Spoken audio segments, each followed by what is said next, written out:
theyeshiva.net. Good morning, everybody. Welcome. We're holding Likkutei Torah, Parshas Chukas, 112, page 112, the second column. Page 112, the second column. On top it says Chukas. The line starts Ki be'emes, 1, 2, 3, 4, 5, 6, 7, 8. 8 lines from the top. In the Hebrew, it's Nun Vav, column 4, or in the English, 112. Ki be'emes koyach ha'mesavesh ha'benefesh ha'bamas. I want to just take the opportunity to give a special thanks to Rabbi Shmuel Silver. Usually he's not here, but he runs the show from behind the scenes, running the website, theyeshiva.net. So thank you. Today, because we had a malfunction yesterday, he came from Brooklyn to fix it. Thank you very much for all your dedicated work. On behalf of everybody who's on for this class or any other class. Thank you.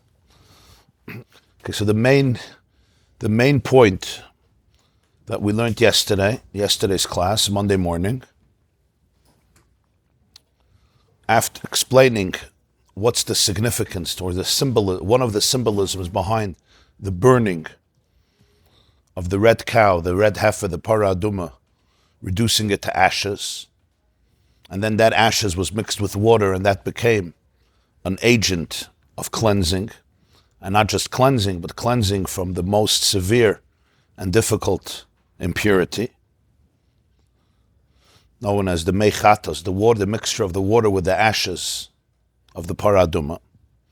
So the Balatanya, the Alter Rebbe, explained a whole idea, and the main summation of it was that everything in the world has Chaimer and Tzura, right?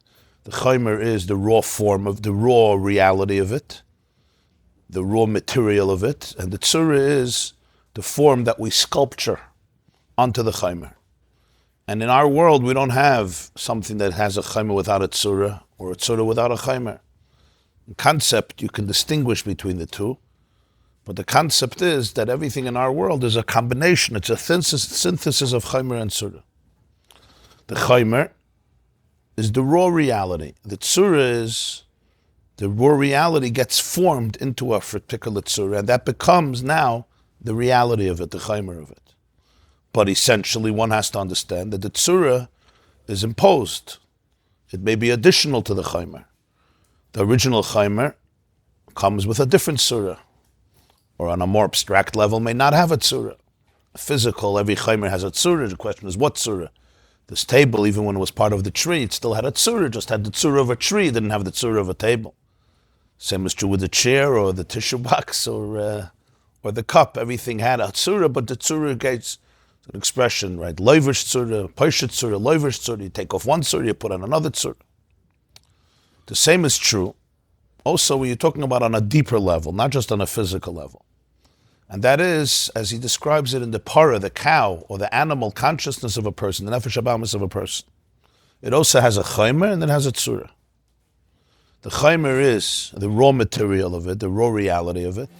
And the tzura is the way it gets sculptured by life's experiences. By life's experiences, by people's choices, by behavior, by people's behaviors, by events, inside and outside.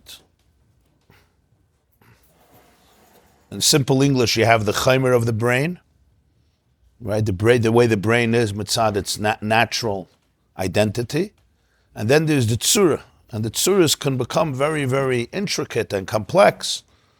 The way our brain or neural pathways get sculptured and designed and formed based on our upbringing, based on our thoughts, words, actions, experiences, circumstances, and the entire gamut of life experiences in every person's life, especially when we're younger, which are the formidable years when people's psyches and brains get formed. The younger, the more deep ingrained. Like a seed that you plant, and when the roots develop, what happens in the roots affects the entire tree. Even though the roots you can't really see, they're subterranean, they're under the earth, but they're extremely fateful for the entire growth of the tree. and an effect in the root, somebody changes something in the root, even a scratch in the root, that has an impact on everything that comes out of the tree. Everything that comes out of those roots. So the Balatanya said, whenever you study the Nefesh HaBahamis, whenever you look at the animal soul, he said, whenever somebody wants something, whenever somebody has a desire for something, the emotional desire, the passion, the feeling for it. Not only that, whenever somebody thinks about something, or talks about something, or is involved in something, in action, with my hands, with my feet, I'm walking somewhere, I'm doing something. He says you have to distinguish between two things, the chaimer and the tzura. The tzura is, this is what I want. These are my thoughts, these are my words. When you say want, it works both ways, positive and negative. This is what I want, or this is what I wanted and I'm disappointed because I don't have it. It's also want. There is the way this desire takes on the present form. Right now, this is what I want, this is what I like, this is what I love. It could be, as he said, coming from the Nefesh HaBahamis. It could be even things that are very not good for you. They're not productive. He says, as he says, it could be bein behete, bein be'isik. Could be permissible things, can be also immoral things, could be forbidden things. These are my thoughts, these are my words, this is the reality, this is what I'm thinking. He says, but that's the tzura of it. These words, these letters that you're thinking or that you're saying, or these actions, or this desire, these are what he called it, these are a keli, they're a container that are containing, they are manifesting, they're facilitating the person's inner desire. But that's the tzura. What's the chaimer? The chaimer you have to ask is, what is the pure desire beyond the tzura? As the Balatanya put it, all the words, all the oisius, the machshava, dibur, and meiser, are kelim and levushim for the ratzon, for a certain desire. But what is the core of the temptation? What is the etzem haratzon? Not the tzura of the ratzon. I know the tzura, I know the form that it took on. But what's the chaimer? If you can dissect it and ask, what is the person truly, truly looking for? So you'll say, well, I told you what I'm looking for. This is what I want. He says it's usually not, that's not the case. Because what often happens, it's not often, it always happens actually. Every chaimer has a tzura. There could be a tremendous distinction. There is a tremendous distinction between the rawness of what I really, really desire and the form it takes on. The form it takes on is, this is what I want. This is what I'm disappointed about. This is what I'm angry about. This is what I'm crazy about. This is what I'm overwhelmed about. This is what I'm running to. This is what I'm running away to. This is what's going on inside of me. But that's already the way the etzem haratzon put on levushim. This is the levush. This is what it's dressed up in. In other words, it's already the chaimer inside, sculptured into a specific tzura. Whenever you'll break down the experience and you're going to look at the etzem haratzon, the raw material, the skeleton, the pure skeleton of the desire, he says, even if the way it's dressed up and sculptured, the way it comes out, is that it's mamish ra gamur, it's bad, it's not good. It's really not good. He says the muhus of the kayach, the core of this will, it's not ra. It's not ra on its own. At its core, it's what he calls a kayach hamesava. Kayach hamesava means a power of craving. There's a desire. And this desire you will find is not evil. It's not immoral. It may have assumed, the levushim may have assumed, the tzura, this is what I'm running to. This is what I'm disappointed at. But the chaimer itself, the kayach hamesava itself, can be channeled and harnessed in different ways, sometimes in opposite ways. What happened was that, as he puts it, the ra, there's a toxicity or negativity that hijacked or took, it captured the kayach hamesava. And now the koyach hamisava is manifested and facilitated and actualized and executed through it, so that the tzura of it may be very filthy, or may be counterproductive, or may be quite valueless and meaningless, or may be actually destructive, or immoral, or promiscuous, as he puts it. So I have levushim tzoyim. The levushim of it are tzoyim. They're filthy. They're full of excrement. But that's levushim. It's garments. It's not the core of the ratzon. So you'll say, no, this is what I want. This is what my ratzon has dressed up in. And because of that, yeah, this is what I want, but that's a very superficial statement. Yeah. Yetzer hara is the, Yetzer, as I said yesterday, is the tzura to the chaimer. That's manifest, could be manifested in Ra. Or in many other ways, but one of them could be Ra. So you're saying Koyach HaMasav is always positive, but it could be manifested as Yetzer Tov. It could be taken. It could go into a very negative place. It could be directed and harnessed and pulled, and therefore that's the sculpture. And I don't see the difference anymore. The Koyach HaMasav becomes sculptured by this tzura. And if I'm accustomed to it and I follow it and I pursue it, so now the two become synonymous. I can't even distinguish between the two.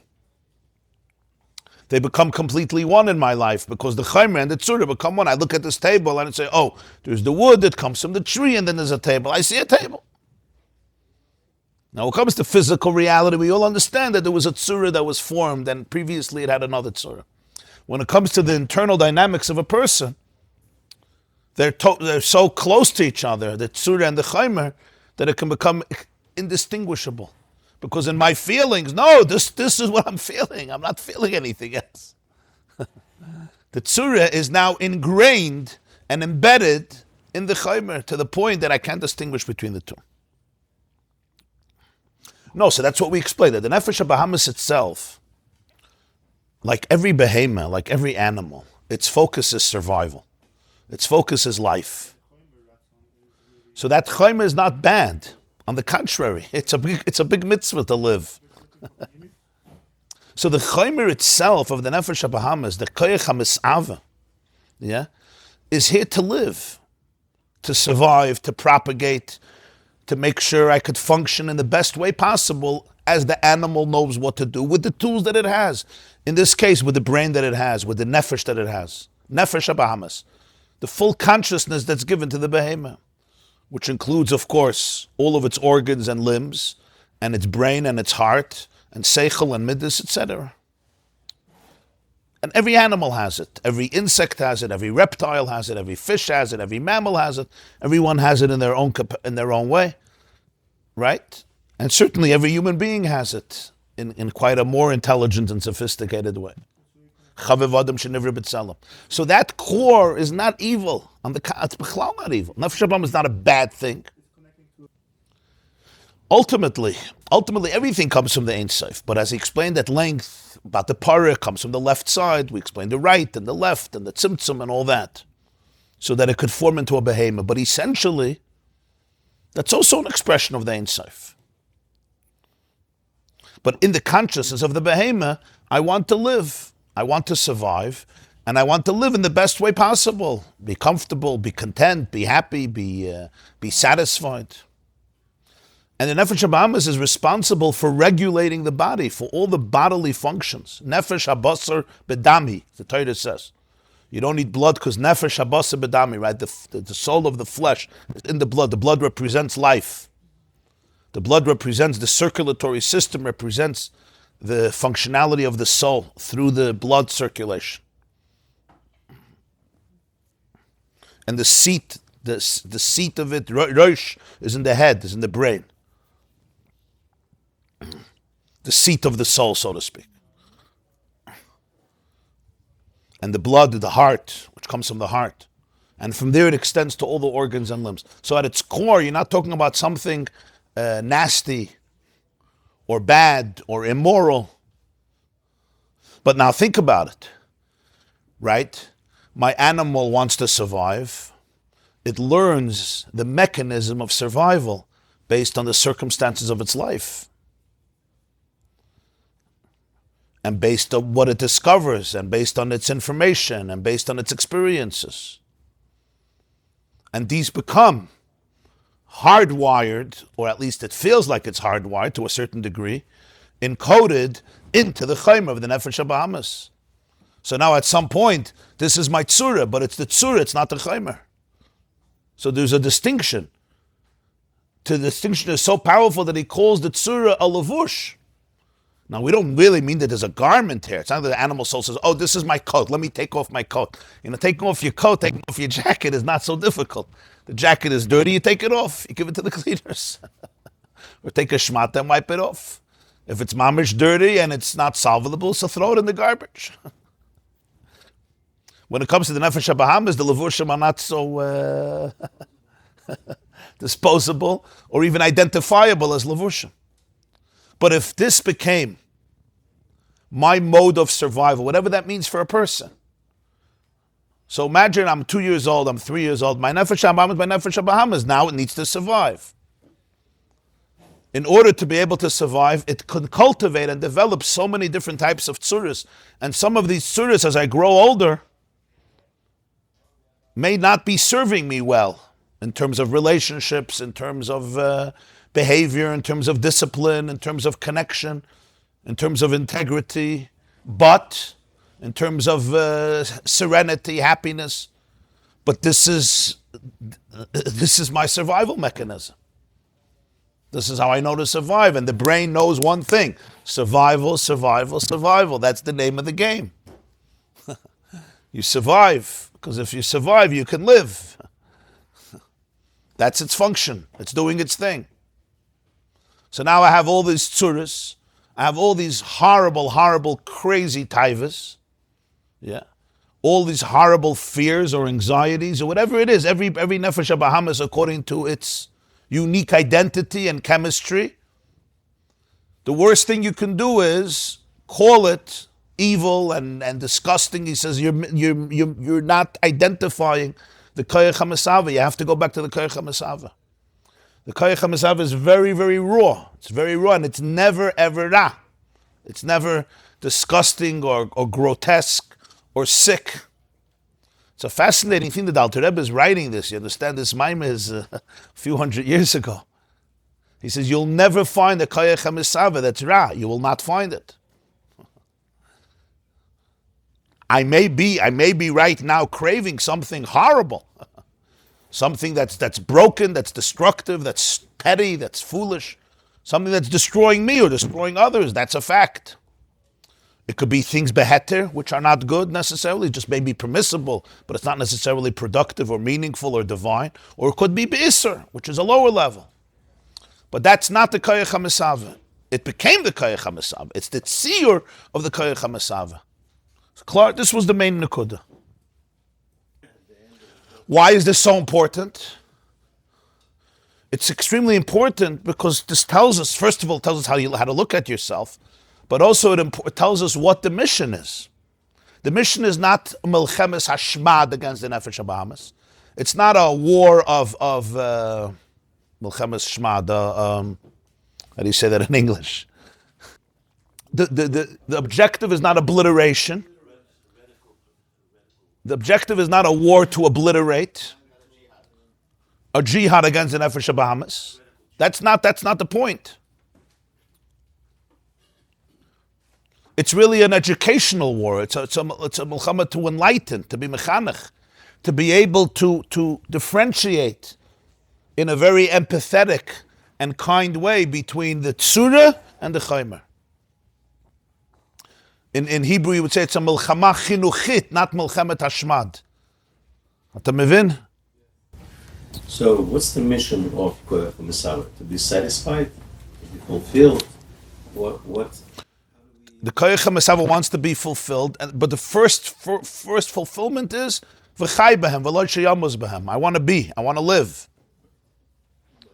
I want to propagate. But you want to be in a state of war, or in a state Okay. of So what does being mean? What does being mean? If I grew up in a jungle and there's lions all around me and wolves all around me, right? Sharks all around me. Okay, that I have to be in an ocean. But I said a jungle, I didn't say Monsey. The wolves are all around me, yeah? And they're about to attack. So what does living mean? Living means, yeah, I have to be constantly on alert.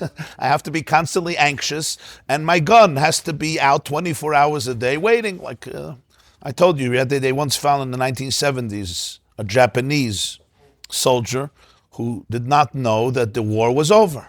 He was in the forest pointing his gun from the 1940s at American planes. His gun wasn't working already 25 years. And with the Japanese Kabbalah soil, with the Japanese Mesiras Nefesh, I don't know, whatever you want to call it, the kamikazes, they told him the war is over. He says he has to hear it from his general. His general's already in Olam Emes lying, wherever his general was. So they had to, from the government, send Mamish the top of the top to tell him the war was over, and then he calmed down. I believe this was 1974, if I'm not mistaken. That's 30 years after the Second World War was over. From 1945, I think this was 1974. The guy died a few years ago. So when he died, they wrote up the story again. That this is the guy. So go tell him the war is over. No. He was told the war is here. So he was there in the forest. And for him, this was commitment. This wasn't stupidity. This was commitment. Sometimes you have it in the Jewish world also. You have to tell certain people, the war is over. You can put down your guns. You can relax. Psychologically, it's also true. So if that's where I grew up, that's what it means to live. To live means I'm in a war. I may be smiling, but rarely everybody knows I'm in a war. Internally, I may be in a war. I come into a chassan, I'm in a war. I'm in a bar mitzvah, in a war. At Sheva Brachas, I'm in a war. I come into my house, I'm in a war. You don't call it a war. You call it shalom bayis, whatever you call it. Huh? What? Entering the shalom bayis zone, yeah. Yeah. They say of Shlomo Zalman Auerbach, he would come home from yeshiva called Torah, and he was walking home before he would go into his house. He would like straighten out his begadim, like groom himself. So somebody asked him, usually people do that when they leave the house, You put on the tie, you put on your jacket, you make sure you look good, you're going to the office, wherever you're going. When you're coming home, on the contrary, now you're supposed to take off everything, relax. So they said that he said that the Gemara says in Saita, that ish v'isha zachu shchina shruya b'neihem. When a husband and wife merit and there's peace, so the shchina rests there. So he says, in my house there's peace. So when I come home, I'm going to be mekabel the pnei shchina. But another person feels he's going into a war zone. So what happens? I get on alert. I start protecting. It's forms of survival. Now I start reacting certain ways. I say certain words. I think certain things. So the Alter Rebbe says every machshava has a chaim and has a tzura. There's what the machshava looks like and what does the machshava really look like. And it's not the same. It's never going to be the same. The machshava looks like is you're driving me crazy, you threaten me, you overwhelm me, I can't get away, they'll get out of here. Whatever the machshava looks like. Everybody has to know this for themselves. I'm just giving one example, one surah, but there's another billion, another trillion surahs. But that's the machshava. Say, okay, this is what I'm thinking. It's not what you're thinking. This is what you're thinking. I shouldn't say so. It's what I'm thinking. It's the way my thoughts are manifested and sculptured in a particular direction, because that has become the identity of my animal consciousness. I get it. But now, if we could trace it back and dissect it and break it down and distinguish between the chaymer and the tzura, and ask not what the machshava looks like, but what is the energy behind the machshava? What are you really thinking? What are you really looking for? What's really bothering you? You'll see it's not ra, it's not evil.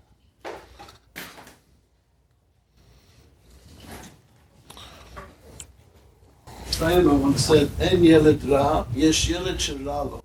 Very nice.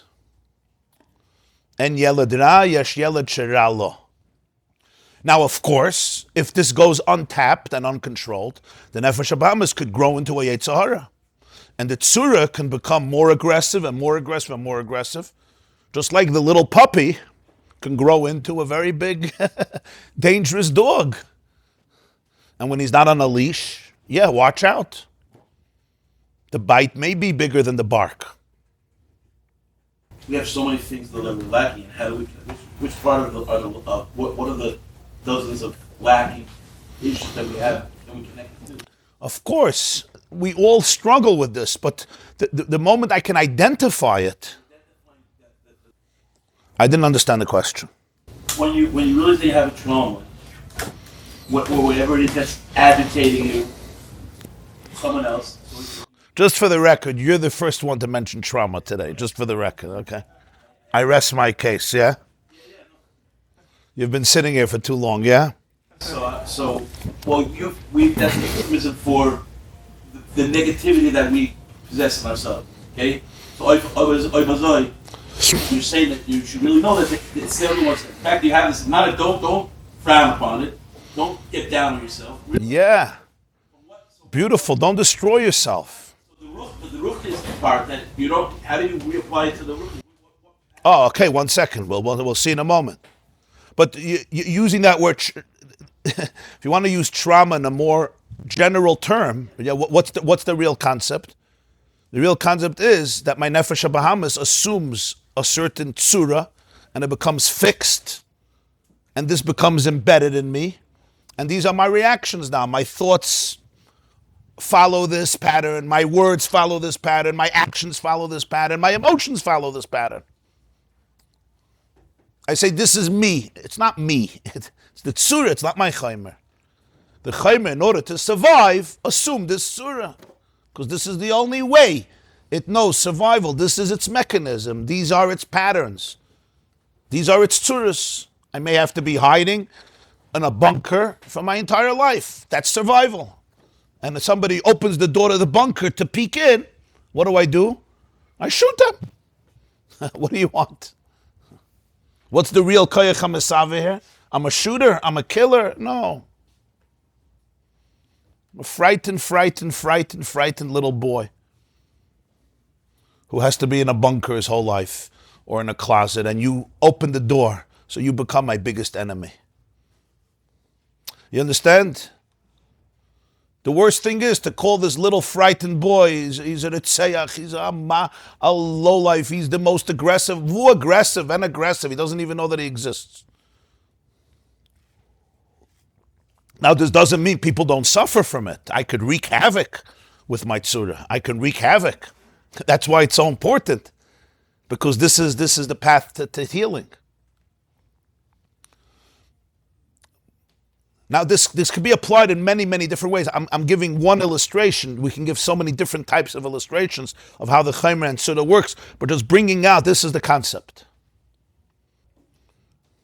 And it's extremely ennobling, it's extremely empowering. The Alter Rebbe used words, he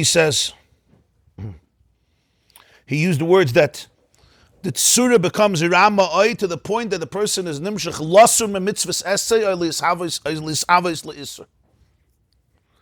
My tzura is taking me away from mitzvah sasi, which means things I shouldn't be involved in, or schlepping me to itzer, which is mitzvah loisasa. One or the other. In other words, it's taking me away from something, or it's pulling me into something. But the common denominator in both is that this is a tzura that's not good. It's not aligned with my own truth. It's not aligned with the truth of the world, which we call the Ratzon of Hashem. That's what's called an isser. So the tzura is Rama'oi. The word Ra, as I told you once, it says in Tanya, based on Kaihelas, the word Ra means broken. Kaisel Ra'ua, a flimsy, shaky wall. Kaisel Ra'ua. Ru'us Ruach is a pasuk in Kaihelas. Hevel Ru'us Ruach. In other words, it's not aligned. What does brokenness mean, right? If you break something, you take a branch and you break it. You break it off the tree, or you break it in half. Before it was connected, now it's not connected anymore. So what does it mean spiritually speaking? What's Toiv, what's Ra? Toiv means the oneness of the world, when things are one, when I'm one, when all the parts are one. And therefore they're connected. They're connected also to the world and connected to others, because it's connected to the source. When something breaks off that source, I feel disconnected. I still want to live, but I have to create survival based on disconnection. So that's a different type of survival, you understand? What if I'm convinced that the only way I could live is if I'm disconnected, I'm offline?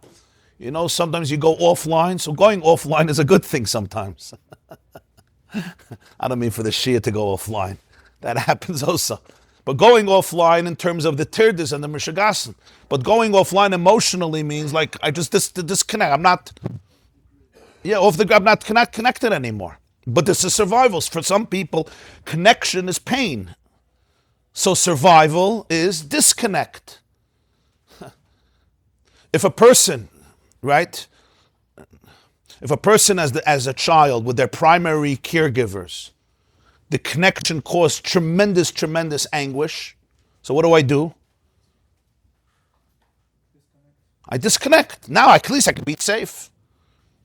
But I remain disconnected. I have to remain disconnected. For me, that's me. So the Alter Rebbe says, no, that's the tzura, which we understand how that tzura happened. The koyach hara took the chaymer and schlepped it.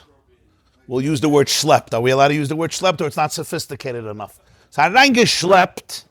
Schlepped is still one of the best words, right? After all the sophistication. So reingeschleppt, he says, the lashon in the Maimer is that harau ma shehita v'himshich koyach ha'mesav liyis mesav l'ra. Hita v'himshich. It took the pure energy and dragged it into this place. And now I don't distinguish anymore between the two. So I always have to say, these are my thoughts, these are my words. Wait. These are what your thoughts are saying. These are what your words are saying. These are what your actions are doing. These are what your emotions are saying. But what's the koyach ha'mesava? Give me the koyach ha'mesava. Let's go to the core. I want the core of the temptation. Core of the temptation is anan de Welt. As the Alter Rebbe puts it, that the koyach ha'mesava is never chet v'ra mitzad etzem atzmusay. Mitzad etzem atzmusay, you will not find evil there. Mm-hmm. It's pliable, it's flexible, it can assume different things. And that's why he said, this was the last point, that you can transform it from one extreme to another extreme. And the same very power can become the greatest koyach ha'mesava, as he puts it, for dveikus. Nafshi ivisicha. What's nafshi ivisicha? The moment I identify that you're my soul, I want you.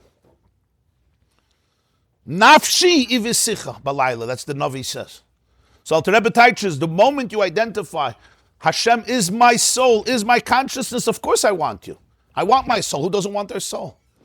In fact, the reason I disconnected is because I wanted my soul. The reason I became an angry, anxious, frustrated, or depressed person is because I wanted my soul. This was my soul. I don't know about another soul. Was willst du für mich? Right. Somebody once wrote a book, they said, if you're going to go to the refrigerator, I don't remember the title, but the title, it's something like, when you're going to the refrigerator, just pull your chair over and sit and watch. Yeah, sometimes I'm binging, I lose it. This maima will not help me because I'm in a craze. You're in a craze, Parshas. Because this could be intellectual. That's the issue. If it's intellectual, it's worthless. Yeah, people learn and learn and learn and learn. They learn Sfarim, they learn Chassidus, but it's intellectual. They call it Chabad, Chachma Bina Das. But the main thing of Chachma Bina Das is that it goes into the body, it goes into the midas. Alter Rebbe was Miyasach Chassidus Chabad. He didn't to be intellectual philosophy. So it's fine, you have another philosophy. That's not the point.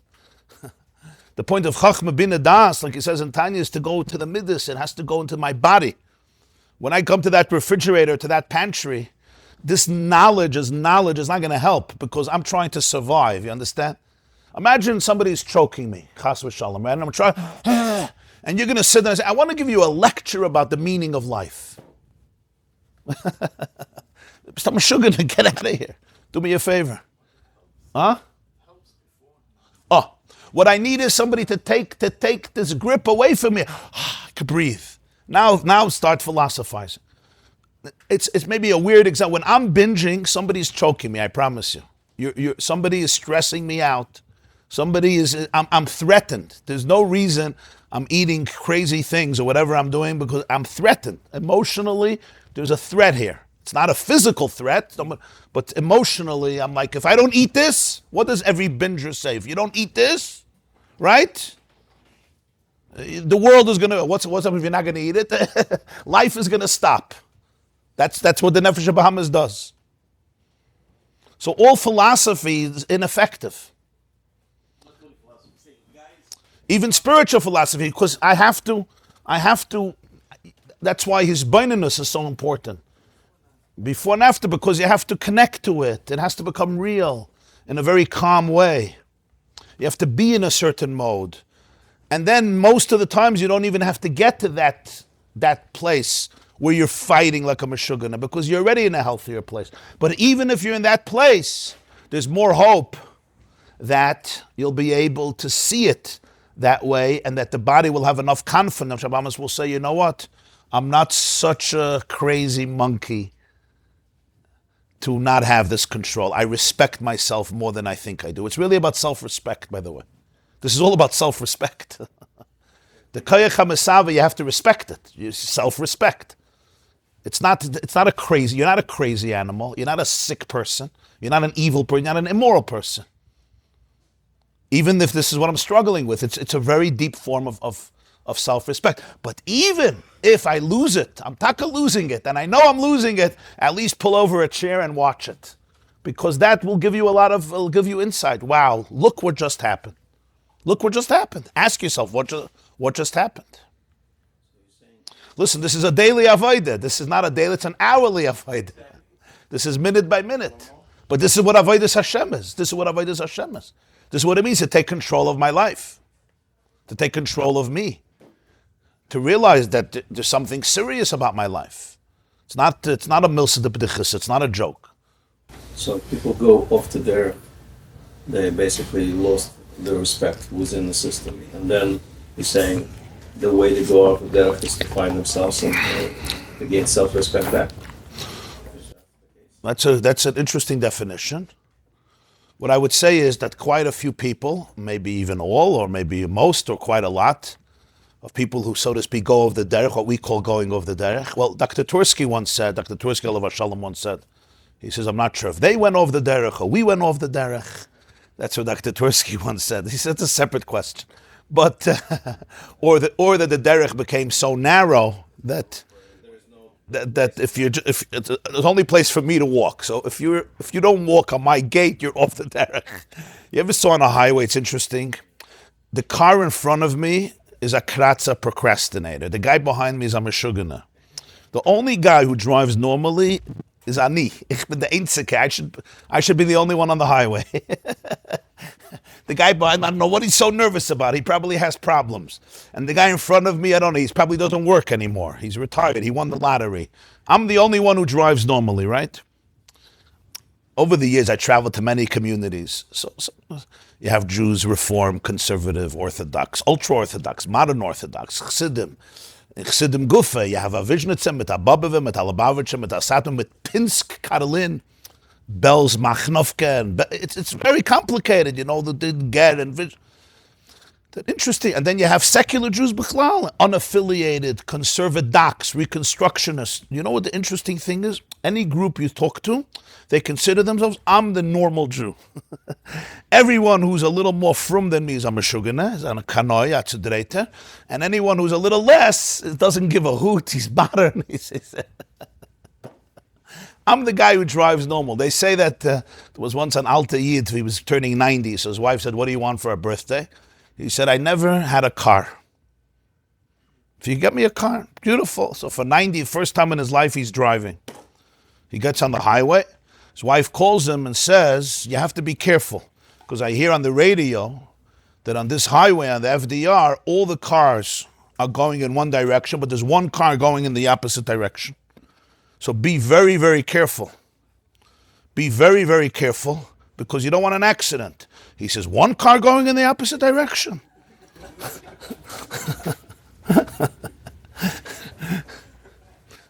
So that's in terms of the derech. But in more serious terms, I would say that if there's a certain system that's causing me a lot of pain, part of my survival is to disconnect from that.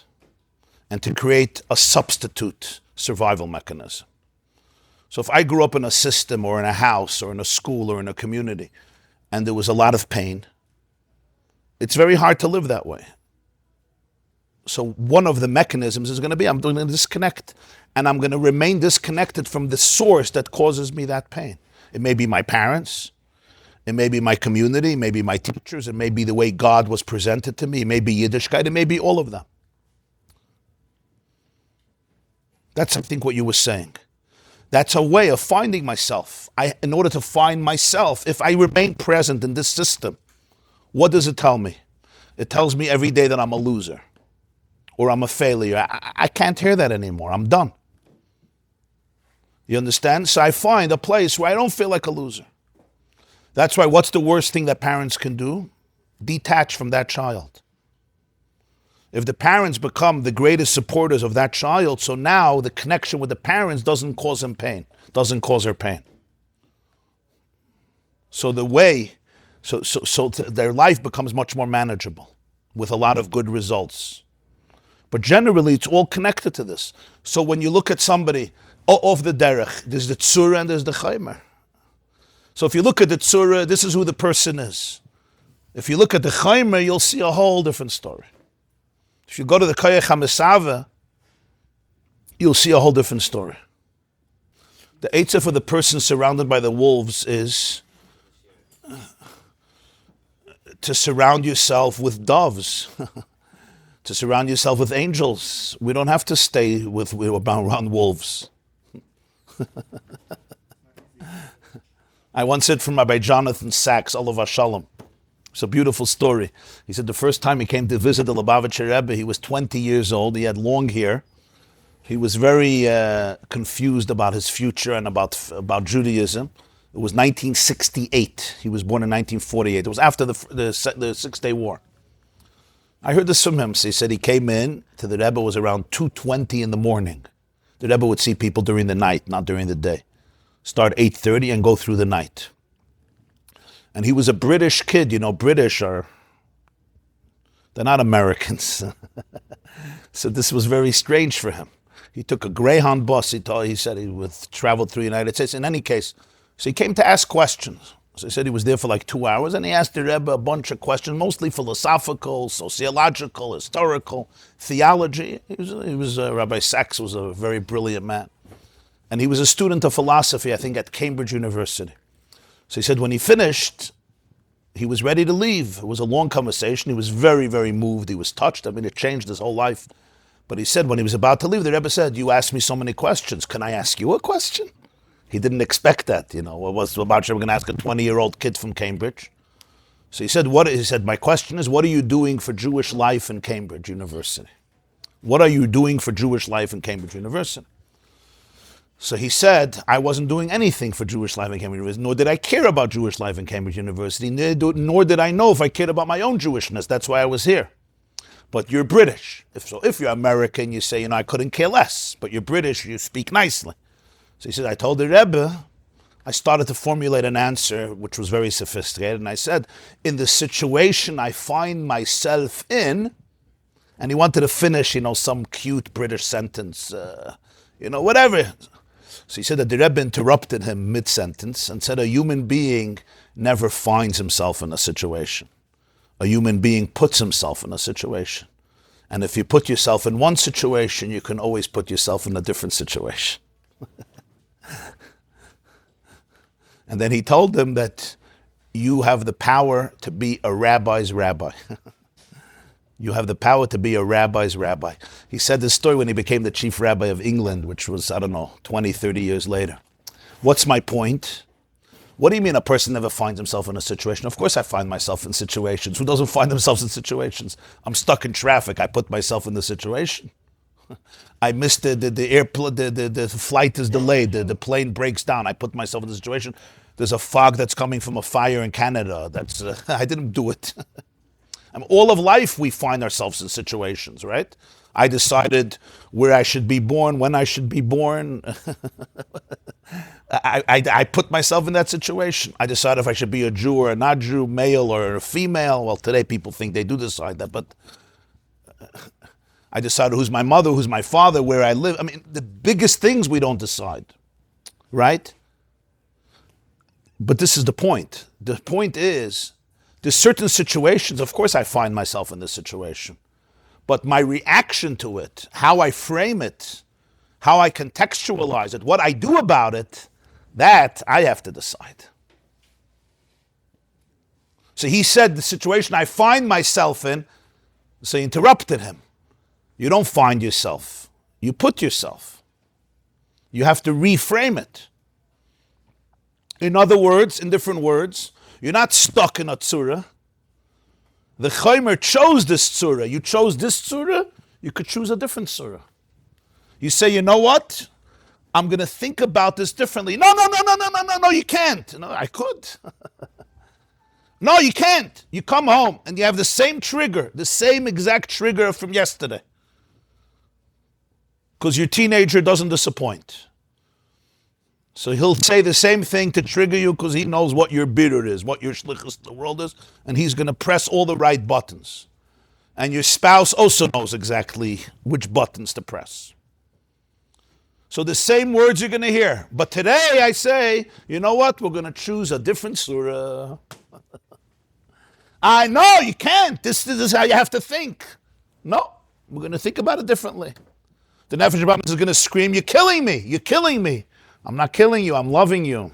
I trust you. You're not such a slave. You're a big kid. You're a big boy. You're a big girl. You can expand. You could stretch. You know, when you stretch, you're flexible. You have stretchers here. There's people who stretch. I don't mean stretches. Yeah, people who stretch, right?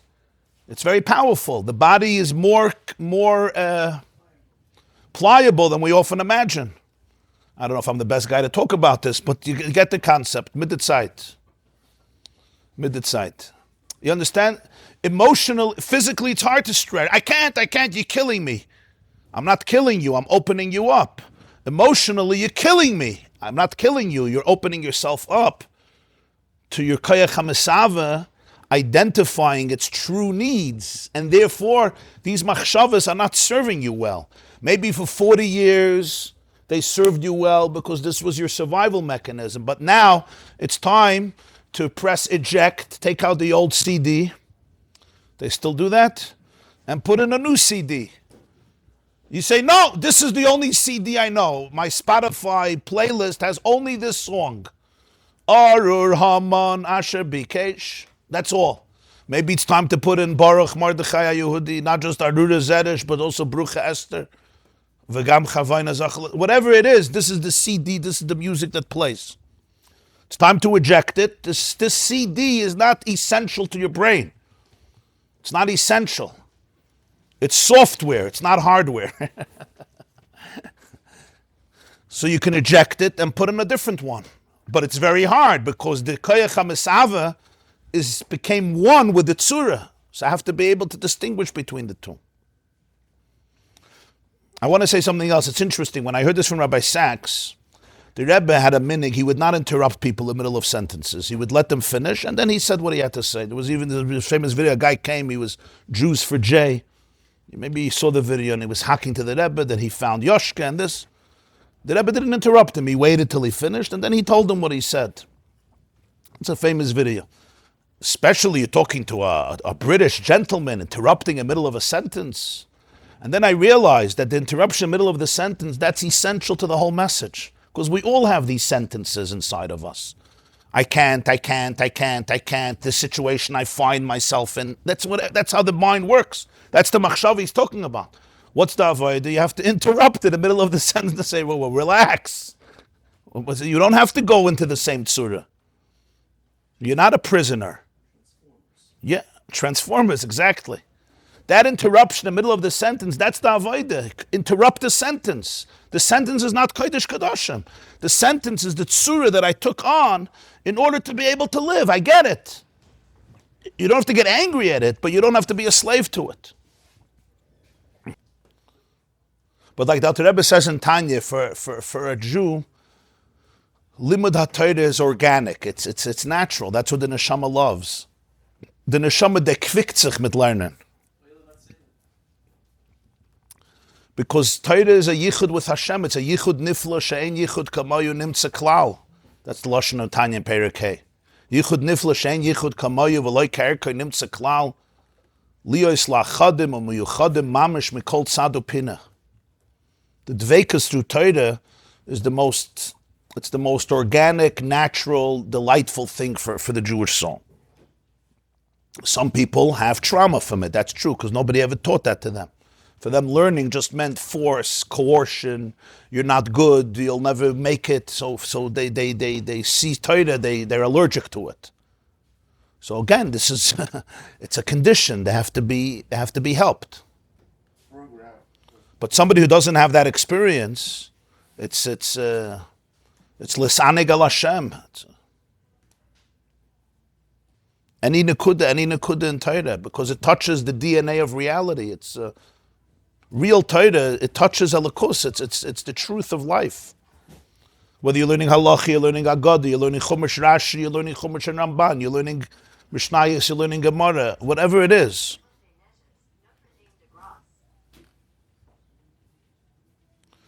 But some people have, like I said, that negative experiences affect us. So I disconnect from it.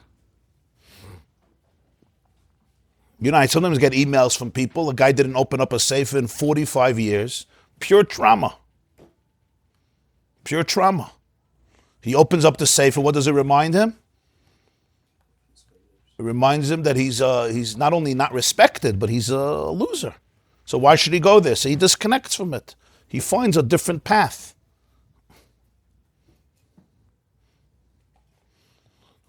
Somebody sent me yesterday a clip from NPR radio. A woman, Sarah Horowitz, a Jewish girl, became the speechwriter for former President Barack Hussein Obama.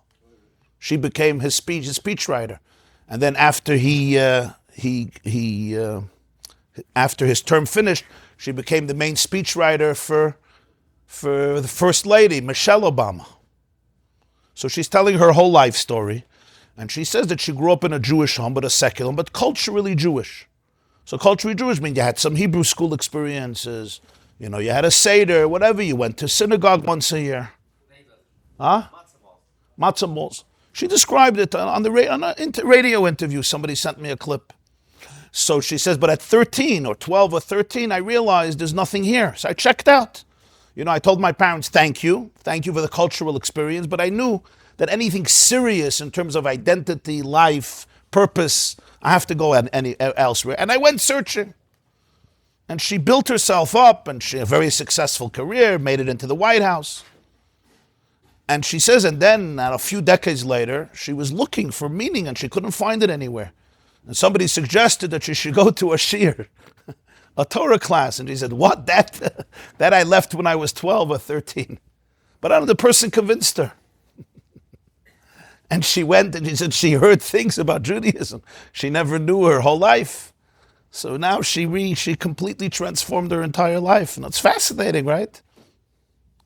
She's no longer writing. Ich weiß nicht. But it's just fascinating. People go on journeys, right? So she didn't have a chinuch. But I'm not talking about people who had a chinuch, but the chinuch was negative. So their association with Torah, unfortunately, is very negative.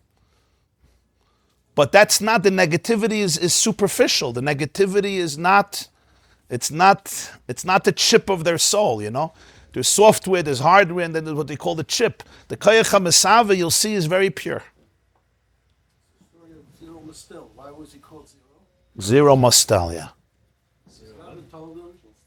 Bista garnished, yeah. Bista garnished, yeah. Bista garnished. Let's learn another few minutes. I want to learn another few lines here.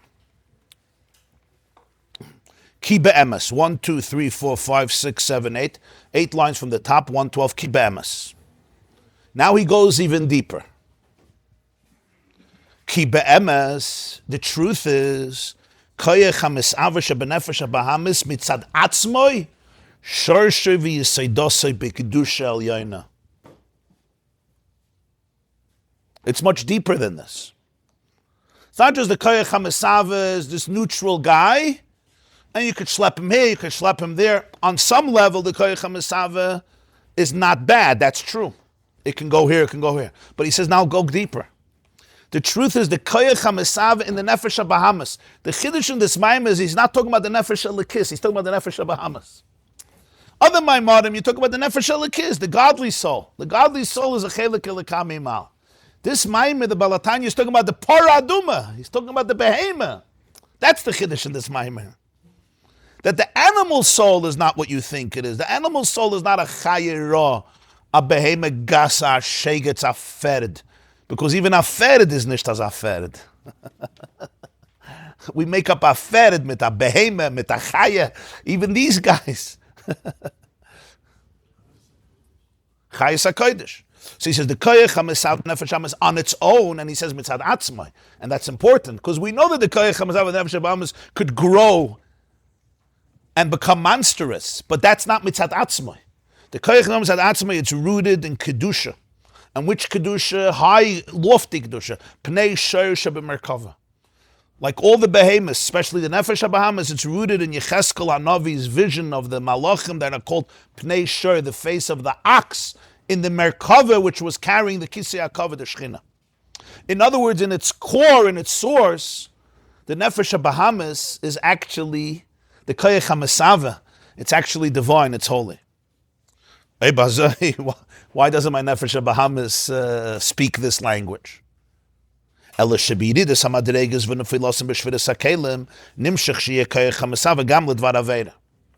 energy of the Pnei Shor devolved, it goes down. Many madregas, many steps, many levels. And there's a concept in Kabbalah called Shviris HaKelim, the breaking of the vessels, like a breakdown, where the original energy is transformed into broken pieces and it's lost in translation. So when the Koyach HaMesav, the Nefesh Habamas, you may not recognize its pristine source. So to the point that the Koyach HaMesava, which is essentially rooted in divine holiness, I may be gravitating actually L'dvar Aveda to something that's destructive, immoral, sinful, an Aveda. It's the same Koyach HaMesava. So really in its shirish, the Koyach HaMesava is looking for one thing. It's really looking for holiness. It's looking for oneness. In the language that's lost, the Koyach HaMesava, I just want to live. And in my mind, this Aveda is going to give me some support. It's going to give me some satisfaction. It's going to give me some comfort. It's going to give me a way to survive. So why is this so important? When you could bring it back to its source, to Hashem,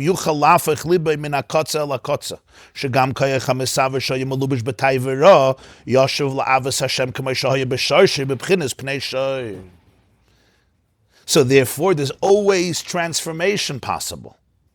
Because that is what its core is. Once you identify, the Koyach HaMesav is never Ra.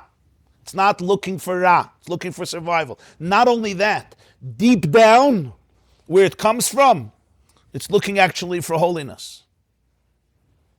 So now, even though it's dressed up in a Taivira, so l'chayr it's Ora, if you can distinguish and identify the pure energy, you can realign it with the source.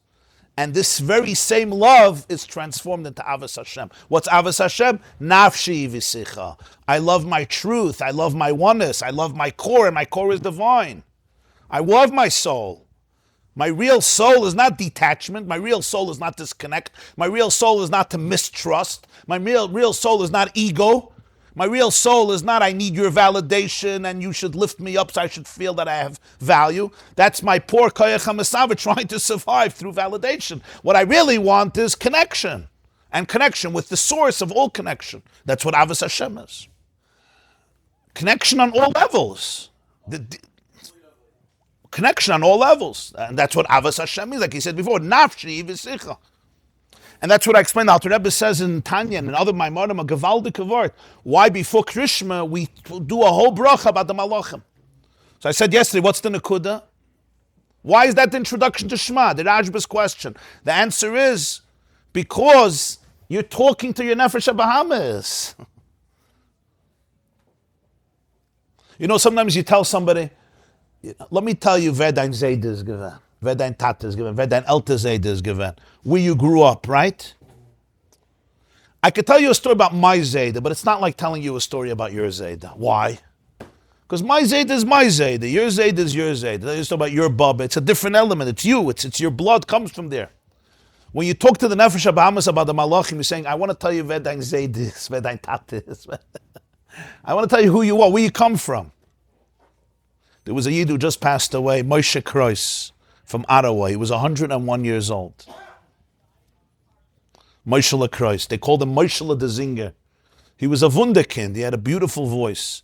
And before the war, he was to sing in a lot of places. He was by the Pinchas Elazar ben Bais. He just died right after Shavuos, or right before Shavuos.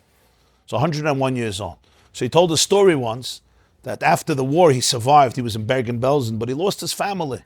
So after the war, he left his old path.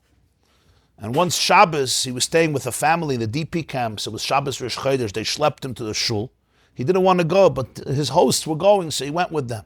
But the nightmare was when he came to shul, he saw the Kloisenberger Rebbe was there, and he davened by the Kloisenberger Rebbe in Kloisenberg before the Holocaust, as a chazan, as a wunderkind. So the Kloisenberger Rebbe sees him, Moshe, he says, the stender is all yours. So he says, Rebbe, the old Moshe that you knew is Sheneshta. He's finished, he's dead, he's gone. It's Ananda Moshe. So he thought, he'll get away, he'll give the stender. He said, you don't want to give me the stender. I don't believe in any of this. So he says, Moshe, ich kenn dir. Ich weiß, wer du bist. Ich weiß von he was an Enikol of Reb Shayla of Kadastir. He says, I know where you come from. I know who you are. Go to the stender. And it was Shabbos Rosh Chodesh. He said he didn't believe anything he's saying. In the middle of a Hallel, the Kloisenberger Rebbe started to cry and talk to Hashem. Loi amos kiyechem, and he brought him back to Yiddishkeit. The point is that before Krishma, you're telling the Nefesh HaBahamas, you're telling me you crave this, and you crave this, and you crave this, and you crave this. Let me tell you where you come from, what you're looking for. It got lost in translation. Mashenken ha-maisera Hashem is, and then you could say Hashem Elokeinu, Hashem Echad. Then you could bring in the Achdus. Mashenken ha-maisera Hashem is avoloi machma shubem is ragamur mitzad atzmoi ef sheloi liskala b'kedusha vein l'takon ela b'tulav avarosim in olam. Then you have the action itself. There may be an action that is negative, and that's what I want, and that's just a negative action. That I'm not going to bring back with me. That I don't need. That you get rid of. That can't be absorbed. In other words, you have to distinguish between the outer garment of the craving and the energy of the craving. The energy of the craving is very pure. And in its source, it's actually very holy. What I want, that you may have to say goodbye to. You don't have to bring the alcohol or the other maisim tovim. That, have a good day. That you disengage from. V'zeu inyan sreifas hapara. This is the nekud of burning the para. What's that burning the para? Sheyishoyer rak ha'efer, shu inyan etzem amidas the nefesh habahamas, dahainu b'bchinis koyach hamisava, al derech moshel kanal, shu ha'chomer ha'poshet. When you burn the cow, you're left with the efer, the offer, that's the atzmius. So I take the nefesh habahamas, it looks like a big behemoth. Find out what the core is. Go to the chaimer of it. I know that Surah has become very, very animalistic. If you go to the chaimer, you'll see those ashes will become the source of cleansing. They'll actually heal you. And then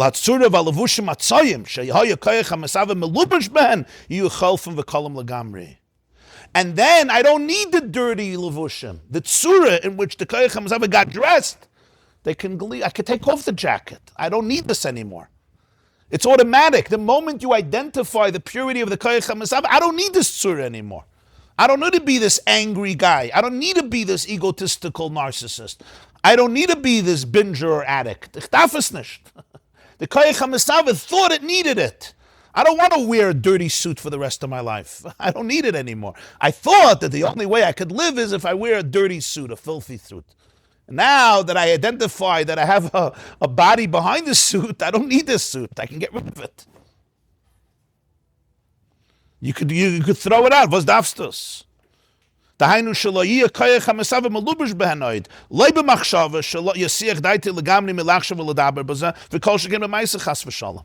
So the koyach ha'mesava can disengage. So my thoughts don't have to go there. My words don't have to go there. Certainly not my actions. V'liyas oitzim einov meira oiz b'ra v'kadoyma lekafi l'sitrachere lasas ha'hepech v'neget taivus nefesh habamas b'chol ha'chushim re'iyeh shmiyah chuli b'machshava dibur ha'maisa. And then a person, there's something that I know is toxic. I close my eyes. I don't have to look there. It's not like I'm looking. It's a fascinating example. In today's language, we call this immodest websites, porn, etc. What is this all? People are looking at things. What are they looking for? What are they looking for? They're looking for connection. It's fake connection. On these websites or these clubs or these places, nobody gives you real connection. Nobody gives you real love. It's a fake thing, but for a few minutes it's going to feel good.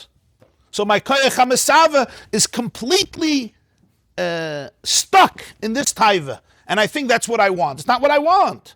The moment I can start distinguishing, then this is a pastish for me. I close my eyes. Doesn't just mean physically. It means I'm not going to these places. It's not for me, and it's not anymore a battle because it's not a battle the way it was before.